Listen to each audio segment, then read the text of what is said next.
Hello students. Last term पे हम लोग डिस्कस किए थे संधारित्रों का समांतर क्रम संयोजन। तो संधारित्रों के संयोजन में हम लोग पढ़े हैं कि संधारित्रों का संयोजन दो प्रकार से किया जाता है, एक श्रेणी क्रम संयोजन, दूसरा समांतर क्रम संयोजन। और दोनों प्रकार के संयोजन का हमने डिस्कशन कर दिया है और फार्मूला भी हमने ऑब्टेन कर लिया है। ओके स्टूडेंट्स, आज के लेक्चर में हम श्रेणी क्रम और समांतर क्रम संयोजन पर आधारित कुछ क्वेश्चन करेंगे जो थोड़ा इजी है, लेकिन ये बोर्ड एग्जाम में आए हुए क्वेश्चन हैं। इनको हम सॉल्व करेंगे और इसके बाद कुछ और क्वेश्चन भी सॉल्व करेंगे। तो पहले कुछ हम इम्पोर्टेंट क्वेश्चन जो भी है, यानी जिससे आपको पता लग जाए कि संधारित्रों के श्रेणी क्रम और समांतर क्रम संयोजन पर आधारित क्वेश्चन को हम कैसे लगाते हैं, इस चीज को जानने के लिए हमने कुछ एग्जाम्पल लिया है जो आपके सामने दिख रहा है। ये क्वेश्चंस है, 4 क्वेश्चंस हैं। ये पहला क्वेश्चन है, दूसरा है, तीसरा है, चौथा है। इसमें हमें क्या करना है, बारी बारी इनका डिस्कशन करना है। इसमें हमें ये बताना है कि संधारित्रों के श्रेणी क्रम और संयोजन क्रम पर आधारित क्वेश्चन को कैसे सॉल्व करेंगे। तो स्टूडेंट स्टार्ट करते हैं। पहला क्वेश्चन ये लेके चलते हैं। इसमें क्या करना है, निम्नलिखित चित्रों में प्रदर्शित परिपथ में बिंदुओं ए व बी के बीच तुल्य धारिता ज्ञात कीजिए। तो पहला क्वेश्चन देखिए, पॉइंट ए है, पॉइंट बी है, इनके बीच टोटल धारिता का वैल्यू कितना होगा, ये निकालना है। तो चलिए देखते हैं। पहला वाला डायग्राम हम लेते हैं, पहला वाला क्वेश्चन हमें करना है। तो ए वाले का हम सोल्यूशन कर रहे हैं, ठीक है। तो ए वाले का सोल्यूशन कर रहे हैं, तो ए वाला डायग्राम एक बार हम यहाँ बना लेते हैं। ये ए वाला डायग्राम है, ठीक है ना।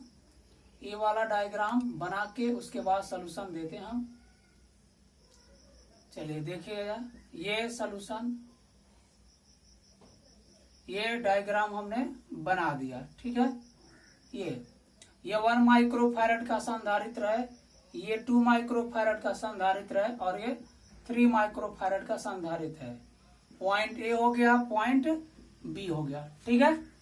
अब स्टूडेंट देखिए, ध्यान दीजिए, इसमें ये देखिए 1 माइक्रोफैरड और 2 माइक्रोफैरड किस में है, समांतर क्रम संयोजन में। क्यों, इन दोनों के फर्स्ट प्लेट का संबंध देखिए एक बिंदु से, इन दोनों के सेकंड प्लेट का संबंध देखिए दूसरे बिंदु से है।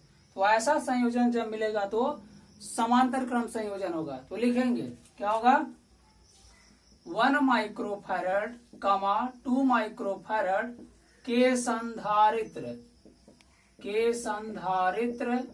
किस में है, समांतर क्रम में है, समांतर क्रम में है।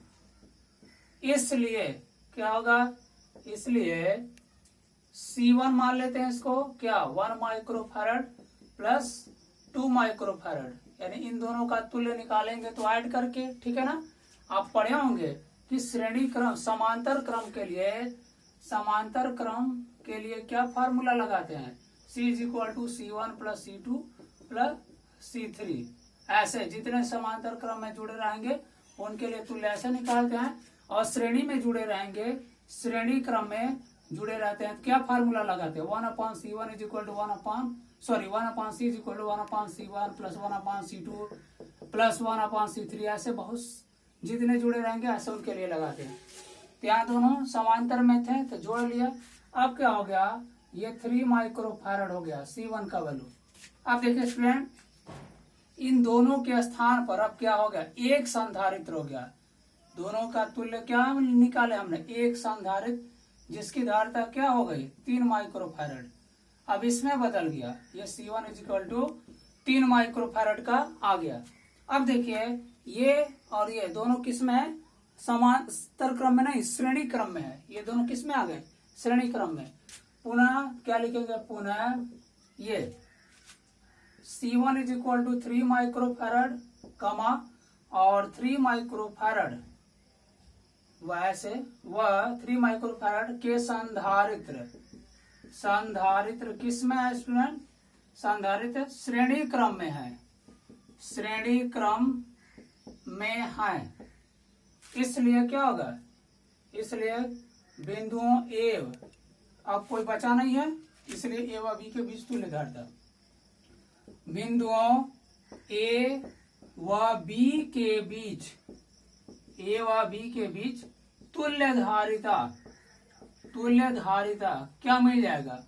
ए व बी के बीच तुल्य धारिता यहां से मिल जाएगा आपको 1/c is equal to 1/c1, यानी ये भी 3 है, ये 1/3 माइक्रोफैरड। इसका भी वैल्यू 3 माइक्रोफैरड आया है। 1/3 माइक्रोफैरड प्लस 1/3 माइक्रोफैरड क्या आ गया? सेम है, ये हो जाएगा 2/3 माइक्रोफैरड। 1/c की वैल्यू आ गई। ठीक, अब इसके बाद इधर हम लिख देते हैं, क्या हो जाएगा? 1/c की वैल्यू है तो c की वैल्यू क्या आ जाएगा? 3/2। ये आ जाएगा आपका 3/2 माइक्रोफैरड। बात समझ में आ गया ना? ये हो गया स्टूडेंट, ये आपका आंसर हो गया। क्लियर है ना? ये क्वेश्चन आपका क्लियर हो गया होगा। अब इसके बाद हम सेकंड क्वेश्चन पे आते हैं। सेकंड क्वेश्चन का सलूशन करते हैं। ठीक, ये फर्स्ट क्वेश्चन का हो गया। ओके, इधर हम सेकंड का सलूशन करते हैं। सलूशन बी के लिए, बी के लिए सलूशन करते हैं। देखिए, बी के लिए सलूशन करेंगे। यहाँ डायग्राम पहले बी वाला बना लेते हैं। ये डायग्राम बन गया, ये डायग्राम हमने बना लिया। अब यहाँ पे देखिए, ए हो गया, ये बी हो गया। ठीक है ना? ये 3 माइक्रोफैरड, 2 माइक्रोफैरड, 2 माइक्रोफैरड। ठीक है, अब देखिए स्टूडेंट ध्यान दीजिए, इसमें ये 2 माइक्रोफैरड और ये 2 माइक्रोफैरड किस में है? श्रेणी क्रम में है ना? तो यहाँ लिखेंगे क्या? 2 माइक्रोफैरड 2 माइक्रोफैरड के संधारित्र, के संधारित्र किस में है? श्रेणी क्रम में है, श्रेणी क्रम में है। इसलिए क्या होगा student? 1/c1 is equal to 1/2 microfarad plus 1/2 microfarad क्या आ जाएगा? 1/2। तो ये देखिए बेस सेम होता है तो ऊपर वाला ऐड कर लीजिए, तो 1 और 1 ऐड होगा 2, 2/2 माइक्रोफैरड। काटेंगे 1 आ जाएगा 1/c1, तो c1 इज इक्वल टू क्या आ गया? 1 माइक्रोफैरड आ गया। ठीक, अब देखिए c1 की वैल्यू 1 माइक्रो। अब इन दोनों के स्थान पर देखिए, इन दोनों के स्थान पर एक ऐसा संधारित्र मिल गया जिसकी धारिता 1 माइक्रोफैरड आई, c1 की वैल्यू। अब ये दोनों देखिए किस में आ जाएंगे? ये दोनों जो आ जाएंगे समांतर क्रम में। ठीक है, तो लिखेंगे पुनः क्या? c1 is equal to 1 microfarad व 3 माइक्रोफैरड के संधारित्र, संधारित्र किस में है स्टूडेंट? समांतर क्रम में है, समांतर क्रम में है, समांतर क्रम में है। इसलिए क्या हो जाएगा? बिंदुओं ए व बी के बीच, ए व बी के बीच तुल्य धारिता, तुल्य धारिता ये हो गया। ए व बी के बीच तुल्य धारिता क्या मिल जाएगा student? C is equal to C1 plus क्या? 3 माइक्रोफैरड। यहाँ 1 माइक्रोफैरड C1 का मान आया, इसका 3 माइक्रोफैरड ऐड कर दीजिए, 4 माइक्रोफैरड क्या आ गया? आंसर आ गया। ए व बी के बीच तुल्य धारिता दिख रहा है ना ये नीचे वाला? ठीक है, ये क्या आ गया? 4 माइक्रोफैरड आंसर। यहाँ ना हो तो थोड़ा सा और ऊपर लिख दे रहा है। यहाँ पे देखिए इसका क्या आ जाएगा आंसर? थोड़ा सा ऊपर, ये 4 माइक्रोफैरड। ठीक है, सी की वैल्यू आ गई 4 माइक्रोफैरड। आप तो दिख रहा होगा 4 माइक्रोफैरड दिख रहा है ना? कोई प्रॉब्लम नहीं होना चाहिए। ठीक है, ये आ गया। दोनों क्वेश्चन सॉल्व हो गया ना? अब इसके बाद इसको हम इरेज करते हैं। ठीक है, इसको इरेज करते हैं, इरेज करते हैं। अब इसके बाद हम तीसरे क्वेश्चन का सलूशन करेंगे। तीसरा क्वेश्चन सॉल्व किया जाए। तीसरा क्वेश्चन देखिए, तीसरा क्वेश्चन सॉल्व करते हैं। तीसरे पे क्या है? ये है ना डायग्राम, बनाइए तीसरे का डायग्राम। ये तीसरे का डायग्राम हम बनाते हैं। तीसरे का डायग्राम बनाते हैं।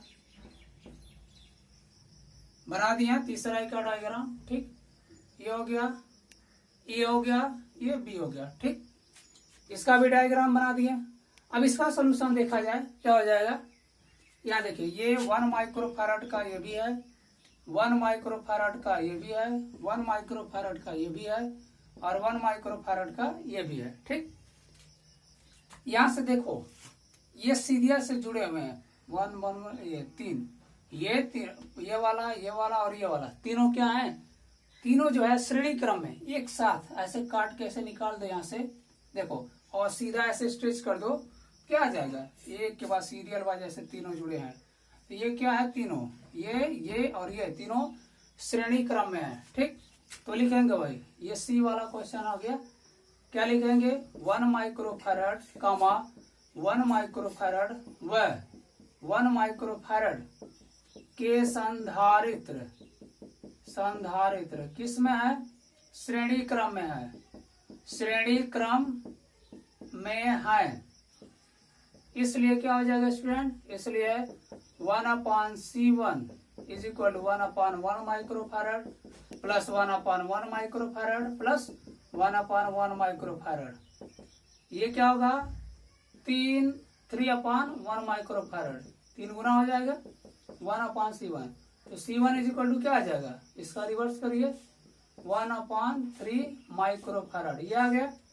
अब देखिए इन तीनों को मिटाइए, हम तीनों के स्थान पर बस एक बचा। अब ये एक जो बचा है इसकी धारिता कितनी आई है, C1 इज इक्वल टू कितना आया है, 1/3 माइक्रोफैराड, ये आ गया ना, तीनों के स्थान पर एक बन गया। अब ये देखिए, ये वाला और ये वाला दोनों किस में आ गए, समांतर क्रम में, दोनों का पहला प्लेट यहाँ पॉइंट, दोनों का दूसरा प्लेट यहाँ पॉइंट। ठीक, अब क्या करेंगे, पुनः क्या है, C1 is equal to 1/3 microfarad व 1 माइक्रोफैराड के संधारित्र किस में है, समांतर क्रम में है, समांतर क्रम में है। इसलिए क्या होगा, बिंदुओं ए व बी के बीच तुल्य धारिता क्या हो जाएगा, ए व बी के बीच तुल्य धारिता, यहां से हो जाएगा C is equal to C1 plus ये 1 माइक्रोफैराड, इसका वैल्यू कितना है, 1/3 माइक्रोफैराड प्लस 1 माइक्रोफैराड। अब इसको जोड़ेंगे तो जोड़ने के बाद कितना आंसर आएगा, इसके नीचे लिखे दिख जाएगा ना, ठीक, नहीं दिखेगा, यहां लिखते हैं, क्या आ जाएगा, C इज इक्वल टू, दोनों को ऐड कीजिए, 3 1 जा 3, 3 एकम 3 और एक जोड़ेंगे 4/3 माइक्रोफैराड, क्या आ गया, आंसर आ गया। तीसरा वाला भी क्लियर हो गया। अब आते हैं चौथा वाला क्वेश्चन, इसको अब हम इरेज करते हैं, ठीक है ना, कोई कंफ्यूजन नहीं होना चाहिए स्टूडेंट। चौथा वाला क्वेश्चन, आइए, 3 क्वेश्चन तो सॉल्व हो गया, चौथे की बारी है, ताकि आपको इस टाइप का क्वेश्चन लगाने में कोई प्रॉब्लम ना हो, इसलिए इजी से हमने उठाया है, फिर इससे थोड़ा टफ भी देंगे। फिलहाल अभी इजी वाला देखा जा रहा है। अब यहाँ देखिए, यहाँ से डायग्राम इसी को हम ले ले रहे हैं, चौथे में इसी को ले रहे हैं, ठीक है ना, अलग से नहीं बना रहे हैं, अब इसी में हम मिटा के कर देंगे। देखिए 1 माइक्रोफैराड और ये 1 माइक्रोफैराड किस में दिख रहा है, श्रेणी में दिख रहा है ना, तो लिखिए, ये कौन सा क्वेश्चन है, डी वाला, क्या लिखेंगे, 1 माइक्रोफैराड व 1 माइक्रोफैराड के संधारित्र किस में है स्टूडेंट, संधारित्र श्रेणी क्रम में है, श्रेणी क्रम में है।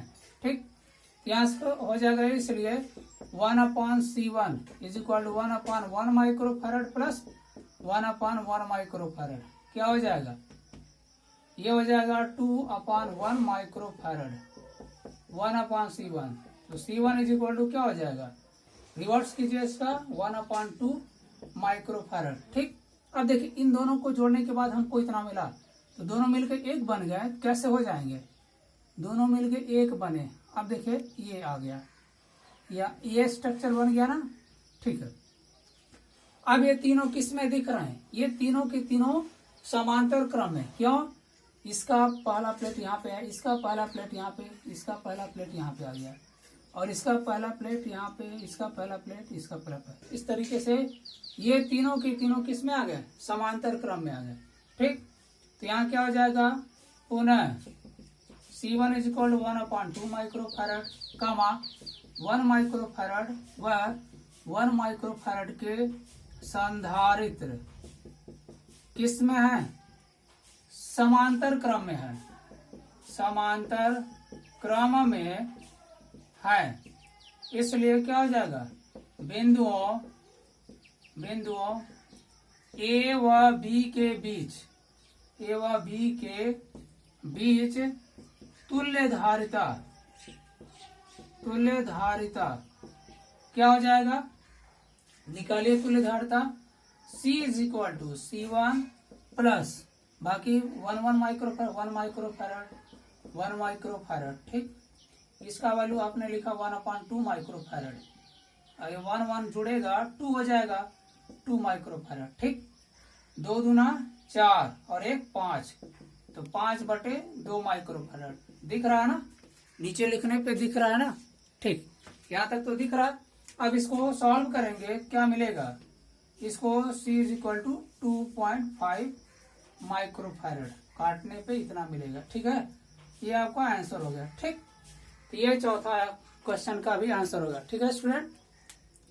तो इस तरीके से हम क्या कर सकते हैं, इस तरीके से हम संधारित्रों के श्रेणी क्रम और समांतर क्रम संयोजन पे आधारित क्वेश्चनों को सॉल्व करते हैं, और बिंदुओं यानी जो पॉइंट्स होते हैं उनके बीच तुल्य धारिता का मान ज्ञात करते हैं। ओके स्टूडेंट, तो आज के लेक्चर में हमने कुछ क्वेश्चन डिस्कस किया, तो ये लेक्चर कंप्लीट हुआ। बाकी नेक्स्ट टर्न पे कुछ और क्वेश्चन और टॉपिक के साथ हम लोग डिस्कस करेंगे। Okay students.